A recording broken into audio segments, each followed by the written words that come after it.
Rowdy sheeter Borugadda Anil Kumar కి remand పొడిగించారు. ఈ నెల 10 వరకు అనిల్ కి రిమాండ్ పొడిగిస్తూ గుంటూరు జిల్లా కోర్టు ఉత్తర్వులు జారీ చేసింది.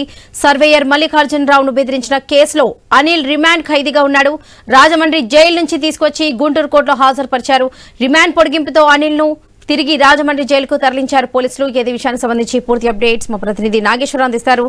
నాగేశ్వరరావు, వరలక్ష్మి ఏదైతే రౌడీ షీటర్ బోరుగడ్డ అనిల్ కుమార్ అయితే రిమాండ్ అయితే పొడిగించారు. దీనికి సంబంధించి ఏదైతే వైసీపీ కార్యకర్తలని విర్రవీగుతూ గతంలో ఏదైతే ప్రస్తుత కూటమి నేతగా ముఖ్యమంత్రి చంద్రబాబు నాయుడు అలాగే పవన్ కళ్యాణ్ వీళ్ళ మీద లోకేష్ వీళ్ళ మీద అయితే అనుచిత వ్యాఖ్యలు చేస్తూ ఇష్టం వచ్చినట్లు వ్యవహరించిన పరిస్థితి అయితే ఉంది. దీనికి సంబంధించి దాంతో ఈ నెల ఆల్రెడీ ఇప్పటికే ఆయన రాజమండ్రి సెంట్రల్ జైల్లో ఆయన శిక్ష అనుభవిస్తూ ఉన్నారు. అయితే ప్రస్తుతానికి ఆయన మళ్ళీ వేరే కేసు ఏదైతే సర్వేయర్ మల్లికార్జునరావును బెదిరించిన కేసులో అయితే బోరుగడ్డ అనిల్ కు రిమాండ్ ఖైదీగా ఉన్నారు. అయితే ఆయన ప్రస్తుతం మళ్ళీ గుంటూరుకి అయితే తీసుకొచ్చిన పరిస్థితి. ఈ నెల 10 వరకు గుంటూరు జిల్లా కోర్టు రిమాండ్ పొడిగిస్తూ ఉత్తర్వులు జారీ చేసింది. అయితే రిమాండ్ పొడిగింపుతో తిరిగి రాజమండ్రి జైలుకి అనిల్ ని తరలించారు. అయితే రాజమండ్రి జైల్లో ఉన్న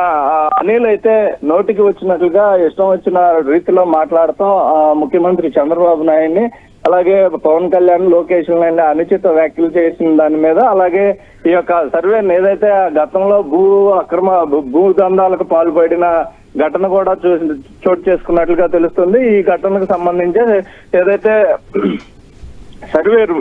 సర్వేర్ అయితే ఎవరైతే ఉన్నారో ఆయన మల్లికార్జునరావుని బెదిరించిన కేసులో కూడా ఆయనపై దాడి చేసే ఘటన చోటు చేసుకున్నట్లుగా అయితే పోలీసులు నిర్ధారించి కేసు నమోదు చేసిన పరిస్థితి. దానికి సంబంధించి ఆయన ఈ యొక్క రిమాండ్ లో ఉన్న పరిస్థితి. దాంట్లో దీనికి సంబంధించి ఆయన్ని మళ్ళీ రాజమండ్రి సెంట్రల్ జైలుకి తరలించిన పరిస్థితి అయితే ఉంది. Varalakshmi. Right Nageswararao, thank you.